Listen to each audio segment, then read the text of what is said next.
TGT, PGT,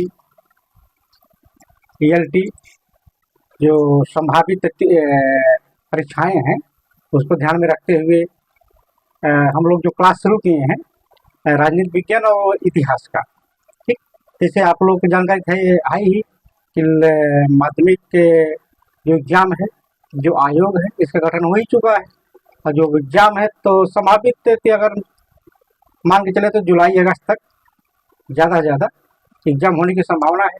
उसी को हम लोग ध्यान में रखते हुए जो क्लास शुरू किए हैं उसमें आपको इतिहास और राजनीति विज्ञान की क्लासें क्रमवार मिलती रहेंगी इस चैनल के माध्यम से। ये चैनल जो हमने बनाया है श्री महादेव शिक्षक एकेडमी या एसएमएस एकेडमी, अगर आप लोग के पास पहुंच रहा है तो इसे कम से कम सब्सक्राइब कर दीजिए ताकि आप लोगों तक के वीडियो पहुंच सके, आप लोग देख सके। और सब्सक्राइब करने के बाद हमारा थोड़ा उत्साहवर्धन भी हो जाएगा और थोड़ा और मेहनत करके हम आप लोगों को बेहतर सब कुछ पहुंचाने की कोशिश करेंगे।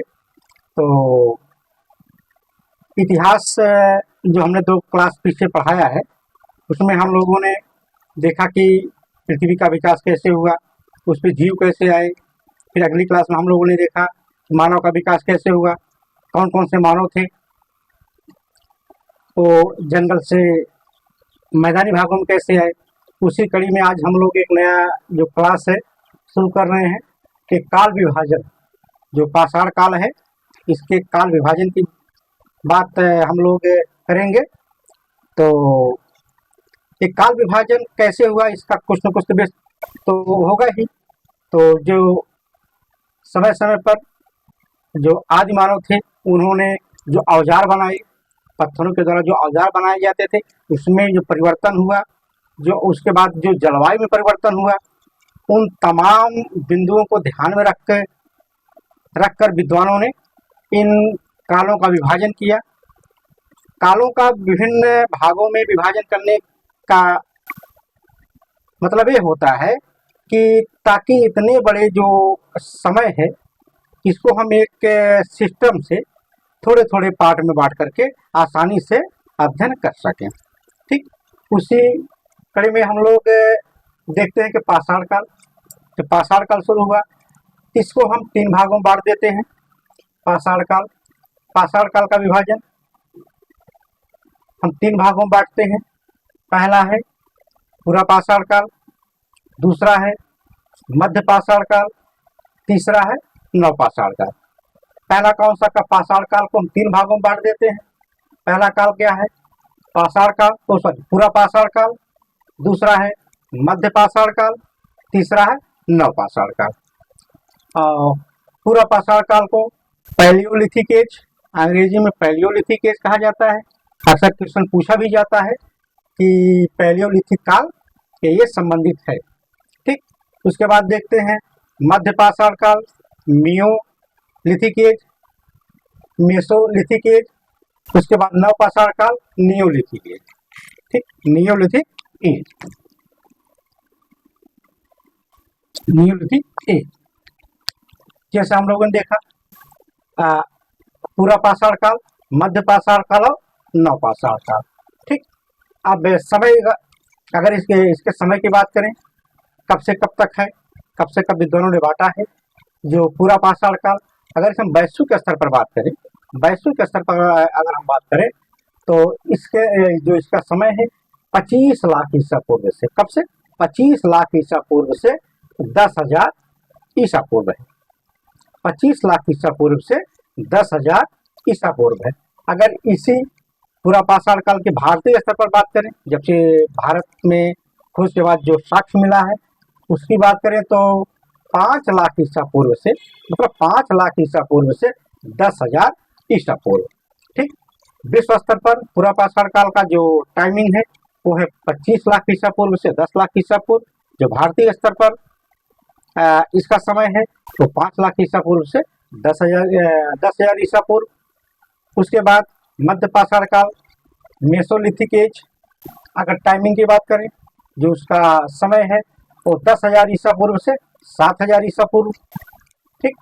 मध्य पाषाण काल का जो समय है 10,000 ईसा पूर्व से 7,000 ईसा पूर्व। उसके बाद नियोलिथिक एज मतलब नव पाषाण काल का जो समय है उसके अंतर्गत हम 7,000 ईसा पूर्व से 3,000 ईसा पूर्व इसको रखते हैं।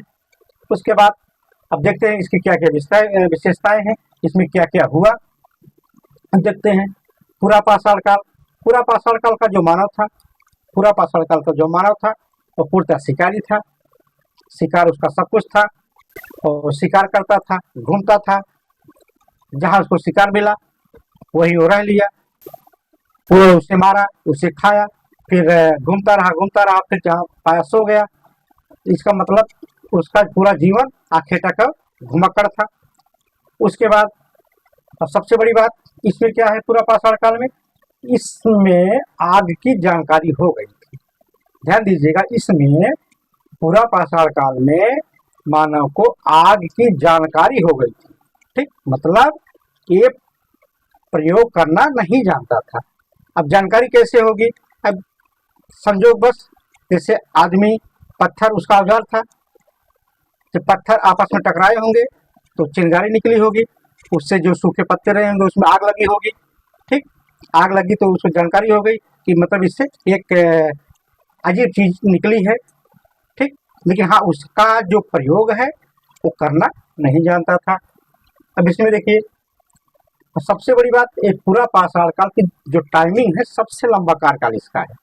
सबसे लंबा कार्यकाल अगर हम वैश्विक स्तर पर यही है 25 लाख से 10,000 ईसा पूर्व। ठीक, इसका कार्यकाल सबसे लंबा कार्यकाल है। किसका कार्यकाल सबसे लंबा है, पूरा पाषाण काल का। उसके बाद देखते हैं मध्य पाषाण काल, मेसोलिथिक, मेसोलिथिक एज, इसे एरा भी कहा जाता है। ठीक, मध्य पाषाण काल का जो मानव है इसका जीवन जैसे यहाँ पे शिकारी था वैसे यहाँ पे भी शिकारी है। ठीक, जैसे यहाँ घुमक्कड़ था उसका जीवन भी यहाँ घुमक्कड़ है।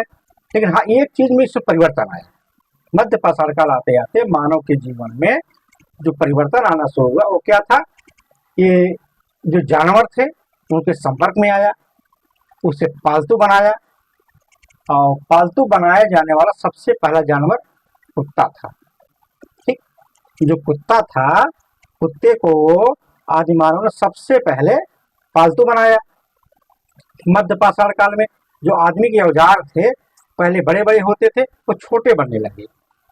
ठीक, मध्य पाषाण काल में जो मानव औजार प्रयोग करता था पहले बड़े बड़े औजार थे, लेकिन मध्य पाषाण काल आते आते मानव छोटे छोटे औजारों का प्रयोग करने लगा।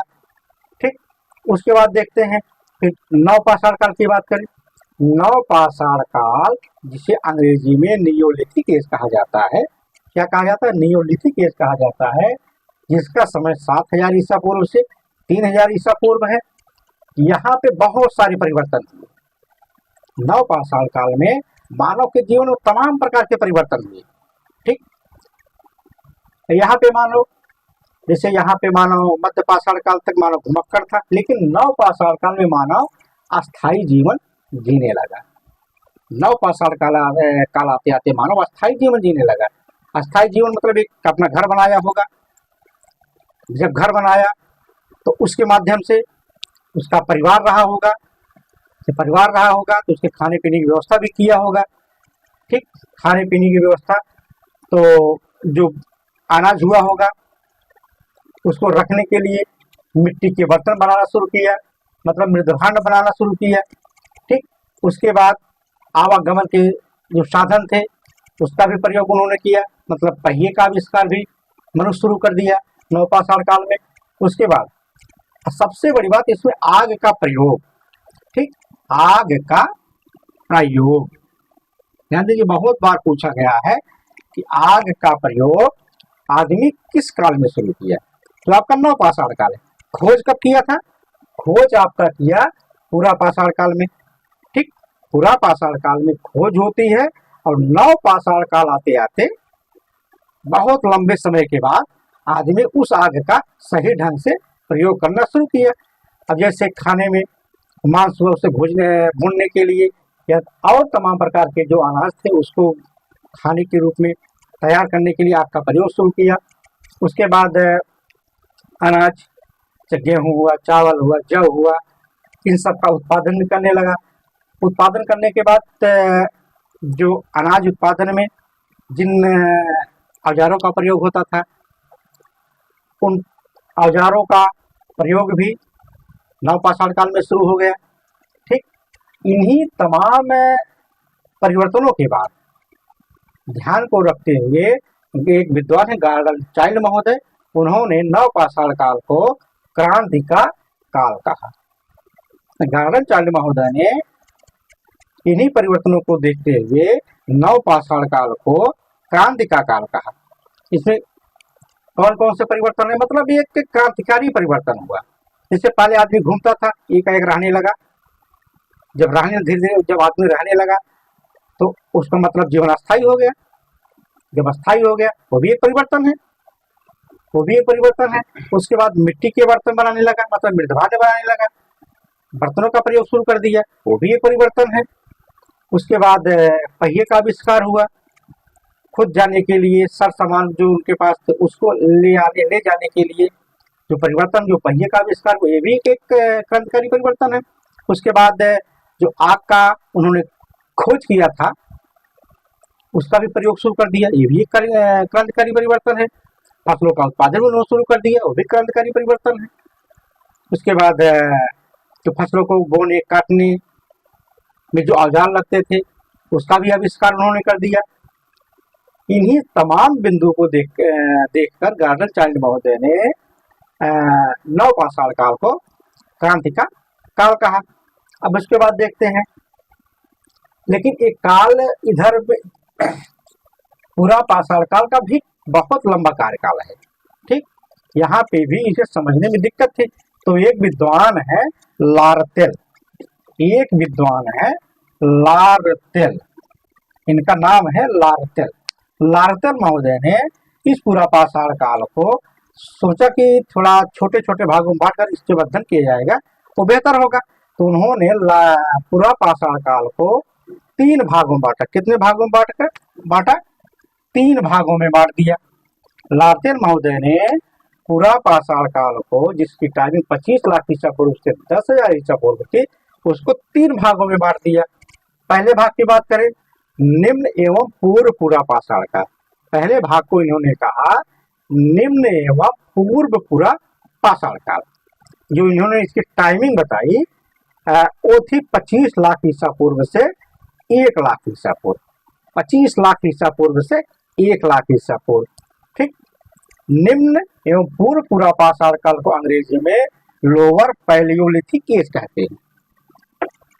निम्न एवं पूर्व पूरा पाषाण काल को लोअर पैलियोलिथिक एज कहा जाता है।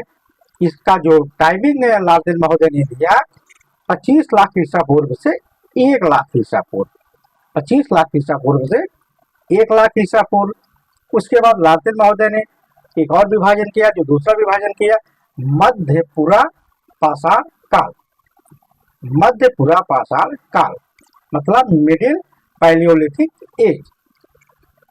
मिडिल पैलियोलिथिक एज लारतेल महोदय ने इसकी जो टाइमिंग बताई वो 1 लाख ईसा पूर्व से 40,000 ईसा पूर्व, 1 लाख ईसा पूर्व से 40,000 ईसा पूर्व। उसके बाद लारतेल महोदय ने जो तीसरा इसका विभाजन किया वो है उच्च पूरा पाषाण काल। उच्च पूरा पाषाण काल neo palaeolithic age, neo palaeolithic age. Lartet महोदय ने उच्च पूरा पाषाण काल की जो टाइमिंग बताई वो 40,000 ईसा पूर्व से 10,000 ईसा पूर्व, 40,000 ईसा पूर्व से 10,000 BC या ईसा पूर्व। ठीक, अब थोड़ा और देख लेते हैं इसमें कि निम्न पूरा पाषाण में क्या क्या हुआ। देखिए, इसी में जैसे हमने यहाँ बताया आग की जानकारी, तो इसी के अंतर्गत आदमी आग की खोज की थी। इसी के अंतर्गत प्रश्न पूछा जाता है आदमी आग की खोज किस काल में किया, आग की खोज किस काल में किया। तो ऑप्शन देता है कि निम्न एवं पूर्व पूरा पाषाण काल। तो आपको यही लगाना है, आपको नवपाषाण काल नहीं लगाना। नवपाषाण काल में आदमी या मनुष्य आग का प्रयोग शुरू किया था। तो अगर आपको प्रश्न पूछता है कि आग की खोज आदिमानव ने कब किया था मानव ने, कब किया था? तो निम्न एवं पूर्व पुरापाषाण काल में आदमी या आदि मानव आग की खोज किया, परंतु इसके प्रयोग की जानकारी उसे नहीं थी। और जो औजार थे, जो औजार निम्न पूर्व पुरापाषाण काल में बनाए जाते थे, वो एक प्रकार क्वार्टर जाइट पत्थर था, एक क्वार्टर जाइट पत्थर था जिसे स्फटिक कहते हैं। तो उस पत्थर से तमाम प्रकार के औजार बनाए गए। उसके बाद तीनों युग में, चाहे आपका निम्न पुरापाषाण काल हो, चाहे मध्य पुरापाषाण काल हो, चाहे उच्च पुरापाषाण काल हो, कि तीनों में एक चीज कॉमन था, मानव का जीवन अभी भी मतलब इस काल में अस्थायी घुमक्कड़ और शिकारी था। इस काल में मानव का जीवन मतलब तीनों काल में मानव का जीवन क्या था? अस्थायी घुमक्कड़ और शिकारी था। तो एक बार फिर देख लेते हैं इसे, पाषाण काल का विभाजन। जो पाषाण काल का विभाजन किया गया तो औजारों के जो बनावट में परिवर्तन हुआ, उसके बाद जो जलवायु में परिवर्तन हुआ उसको ध्यान में रखकर और अध्ययन थोड़ा आसानी से हो सके इतिहास का, उसे ध्यान में रखते हुए विद्वानों ने पाषाण काल को 3 भागों में बांटा। पहला विभाजन किया पुरापाषाण काल, दूसरा विभाजन किया मध्य पाषाण काल, तीसरा विभाजन किया नवपाषाण काल। तीसरा विभाजन किया नवपाषाण काल। पुरापाषाण काल को अंग्रेजी में पैलियोलिथिक एज कहा जाता है, मध्य पाषाण काल को अंग्रेजी में मेसोलिथिक एज कहा जाता है, नवपाषाण काल को अंग्रेजी में नियोलिथिक एज कहा जाता है। पुरापाषाण काल के जो समय है वैश्विक स्तर की बात करें तो 25 लाख ईसा पूर्व से 10,000 ईसा पूर्व। अगर भारतीय स्तर पर इसके समय की बात करें तो 5 लाख ईसा पूर्व से 10,000 ईसा पूर्व। उसके बाद मध्य पाषाण की बात करें, इसकी समय की बात करें 10,000 ईसा पूर्व से 7,000 ईसा पूर्व, 10,000 ईसा पूर्व से 7,000 ईसा पूर्व। नवपाषाण काल के समय की बात करें तो 7,000 ईसा पूर्व से 3,000 ईसा पूर्व। ठीक, पुरापाषाण काल में मानव का जीवन कैसा था? मानव का जीवन शिकारी था, घुमक्कड़ था। पुरापाषाण काल में मानव को आग की जानकारी हो गई थी, लेकिन उसके प्रयोग की जानकारी मानव को नहीं थी। पुरापाषाण काल की जो टाइमिंग है, सबसे लंबा कार्यकाल इसका है, सबसे लंबा समय इसी का है। ठीक, उसके बाद मध्य पाषाण काल आता है। इसमें भी मानव का जो जीवन है वो इसमें भी घुमक्कड़ था, शिकारी ही था। लेकिन हाँ, इसमें एक महत्वपूर्ण परिवर्तन आता है, जो उसके संपर्क में जानवर आए, पशु आए, उसे वो पालतू बनाना शुरू किया। तो मानव के द्वारा सबसे पहले पालतू बनाया गया पशु कौन था? कुत्ता था। कुत्ते को सर्वप्रथम उन्होंने पालतू बनाया, अपने मित्र बनाया। उसके बाद नवपाषाण काल की बात करते हैं। नवपाषाण के तमाम क्रांतिकारी परिवर्तन हुए। नवपाषाण काल में तमाम क्रांतिकारी परिवर्तन हुए, जिसमें मानव जिसका जीवन घुमक्कड़ था वो अस्थायी रूप से रहने लगा, वो अस्थायी रूप से एक जगह पर रहने लगा। उसके बाद जब रहने लगा तो मिट्टी के बर्तन भी बनाने लगा, मिट्टी के बर्तन बनाया। उसके बाद पहिए का भी नवपाषाण काल में आविष्कार किया मानव ने। उसके बाद आग का प्रयोग शुरू किया। उसके बाद खाद्यान्न उत्पादन किया। खाद्यान्न उत्पादन से संबंधित जो फसल को काटने बोने में जो औजार प्रयोग होते थे, उसका भी प्रयोग शुरू कर दिया मानव ने।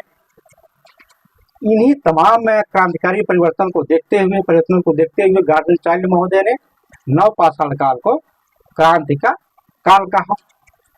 उसके बाद पुरापाषाण के जो बहुत लंबी टाइम है, अध्ययन में दिक्कत हुई, तो एक विद्वान है लार्सेन महोदय। लार्सेन महोदय एक विद्वान है, लार्सेन महोदय ने इस काल को मतलब पुरापाषाण काल को भी 3 भागों में बांट दिया। पुरापाषाण काल 3 भागों में बांटा। 3 भागों में बांटते हुए लार्सेन महोदय ने पहला विभाजन किया निम्न एवं पूर्व पुरापाषाण काल, निम्न एवं पूर्व पुरापाषाण काल, दूसरा मध्य पुरापाषाण काल, तीसरा उच्च पुरापाषाण काल। ठीक, लार्सेन महोदय ने जो निम्न एवं पूर्व पुरापाषाण काल, जिसको अंग्रेजी में लोअर पैलियोलिथिक एज कहा जाता है, इसका जो समय बांटा लार्सेन महोदय ने, उन्होंने इसका समय किया 25 लाख ईसा पूर्व से 1 लाख ईसा पूर्व। लार्सेन महोदय ने निम्न एवं पूर्व पूर्वापाषाण काल का जो समय बताया वो 25 लाख ईसा पूर्व से 1 लाख ईसा पूर्व। उसके बाद मध्य पूर्वापाषाण काल जिसे मिडिल पैलियोलिथिक एज कहा गया।